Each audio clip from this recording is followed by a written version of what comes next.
Ya, Anda kembali di Breaking News TV One. Sekjen PDIP Hasto Kristianto ditahan KPK, pemirsa. Mas Heri, kita lanjutkan diskusi. Bagaimana kemudian kita memisahkan secara betul ya bahwa sebuah kasus ini merupakan real kasus secara konstitusi hukumnya tanpa kemudian ada politisasi di sana. Ini kan yang digaungkan secara terus-menerus oleh tersangka Hasto dan juga tim kuasa hukumnya. Iya, harus menjauhi kepentingan di luar dari keadilan, kepentingan hukum, kepastian hukum saya maksud, kemanfaatan. Kalau bicara tentang tujuan hukum hanya 3 bagian itu, maka menurut saya tidak ada lagi narasi yang tadi seperti Mbak Maria sampaikan. Persoalannya, mampukah itu dilakukan secara konsisten, secara murni begitu ya. Kalau murni kan berarti tidak ada hal-hal lain di luar itu.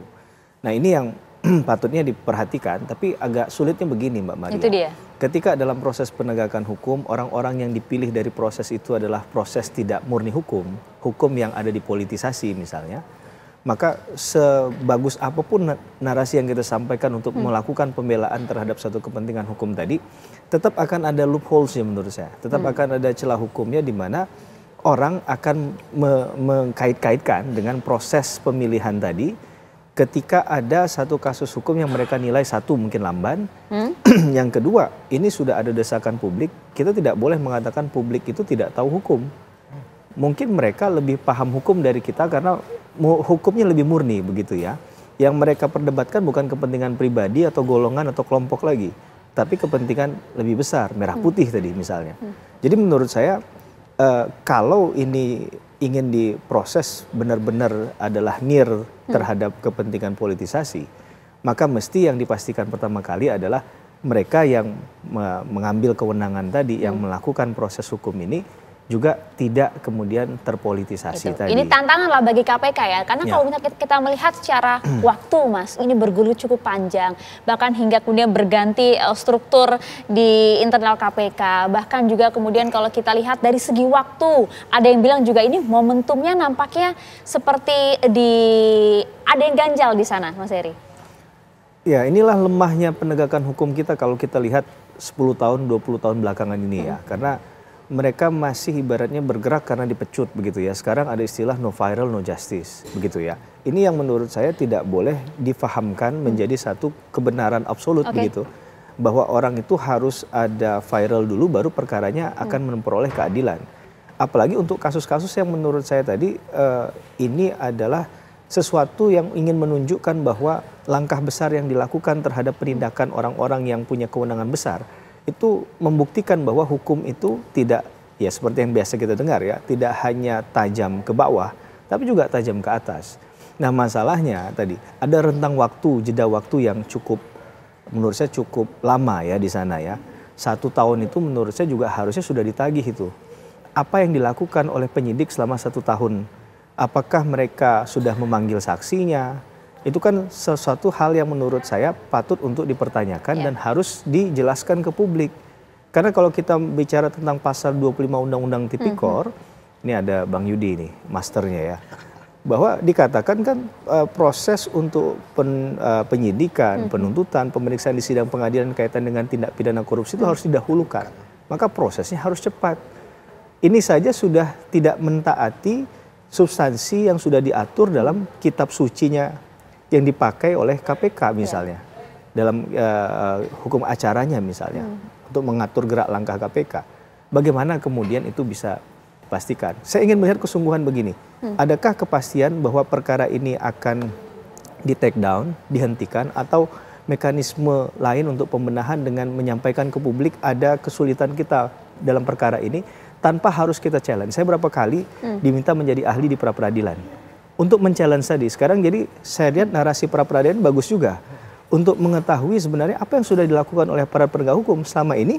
Mereka berada di ruang hampa, mungkin untouchable menurut saya, karena tidak semua orang punya akses dan punya keberanian untuk bertanya sejauh ini apa yang sudah Anda lakukan terhadap kasus tersebut. Maka mekanisme pra-peradilan sekarang jadi pintu masuk awal Mbak Maria, Bang Yudi dan Mbak Itu dia. Ini menarik sekali Mas Heri. Seperti pertanyaan-pertanyaan Anda tadi ini nampaknya Mas Yudi yang harus menjawabnya. Bagaimana KPK bisa menunjukkan hal ini secara gamblang. Saya umpan lambung aja. Secara jelas itu ya. Monggo diterima umpan lambung ya. Sesaat lagi ya. Tetap bersama kami di Breaking News TV One. Sebagaimana yang sudah disampaikan di awal oleh juru bicara, hari ini atau malam ini saya akan menyampaikan tentang rilis penahanan tersangka HK. Jadi disampaikan sebelumnya bahwa pada tanggal 23 Desember 2024, KPK telah menetapkan Saudara HK sebagai tersangka berdasarkan surat perintah penyidikan nomor sprindik 152 dik.0001/12/2024 tanggal 23 Desember 2024, yaitu dengan persangkaan dengan sengaja mencegah, merintangi atau menggagalkan secara langsung atau tidak langsung penyidikan perkara dugaan tindak pidana korupsi terkait penetapan anggota DPR RI terpilih 2019-2024 yang dilakukan oleh tersangka Harun Masiku bersama-sama dengan Saiful Bahri berupa pemberian sesuatu hadiah atau janji kepada pegawai negeri atau penyelenggara negara, yaitu Wahyu Setiawan selaku anggota Komisi Pemilihan Umum Republik Indonesia periode tahun 2017 sampai dengan 2022 bersama dengan Agustiani Tio F sebagaimana dimaksud dalam pasal 21 Undang-Undang Nomor 31 Tahun 1999 tentang pemberantasan tindak pidana korupsi sebagaimana telah diubah dengan Undang-Undang Nomor 20 Tahun 2001 tentang perubahan atas Undang-Undang Nomor 31 Tahun 1999 tentang pemberantasan tindak pidana korupsi junto pasal 55 ayat ke-1 UKUHP.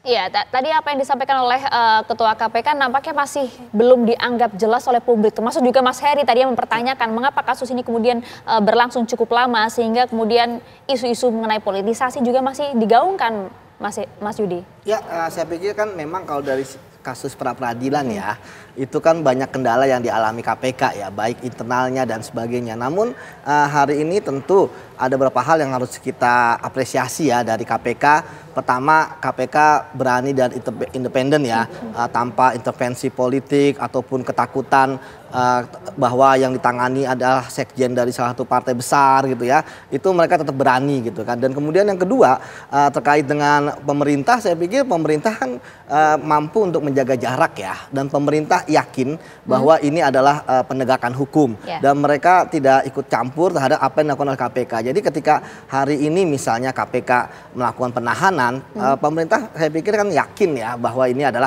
penegakan hukum. Kemudian selanjutnya terkait dengan bagaimana kasus ini akan bermuara, saya sepakat dengan Bang Heri bahwa kasus ini harus tuntas. Kasus Hasto ini bagi saya adalah kotak Pandora ya, yang tentu akan sangat menarik ya, sampai di mana ujungnya siapa yang terlibat, apakah akan kena ke atas, akan kena ke samping atau kena ke bawah. Namun yang paling penting ya, kita harus percaya kepada KPK. Mampukah KPK? Nah, saya pikir mampu ya, dengan komposisi penyidik KPK, dengan komposisi pimpinan KPK, struktur di KPK yang saat ini kan baru ya. Yang saya pikir kita lihat kemarin Mbak, bagaimana pimpinan KPK yang baru ya, dengan kasusnya Hasto saja yang paling banyak di media, itu mereka mampu dari 60, dari survei salah satu litbang ya, dari 60 ke 70 kembali ke mereka menjadi yang paling pertama di antara penegak hukum yang lain. Dulu kan paling bawah ya kan, artinya kepercayaan ini jangan sampai ya dianggap remeh gitu. Karena ingat, kepercayaan masyarakat kepada KPK itu mudah meningkat karena prestasinya dibandingkan kontroversi memberantas korupsi gitu ya. Tapi mudah jatuh juga. Itu dia. Itu Mbak. Itu dia. Oke, kalau kemudian ini kasus ini akan membuka kotak Pandora, akan nabrak ke atas, bawah, kanan, kiri, Mas Agung, haruskah kemudian Partai PD Perjuangan bersuara mengenai hal ini? Otomatis ya, karena kan ini menyangkut citra partai. Ini menyangkut citra partai. Bagaimana dampaknya? Kita tahan dulu sejenak Mas. Kami kembali untuk Anda. Breaking News TV akan jeda terlebih dahulu.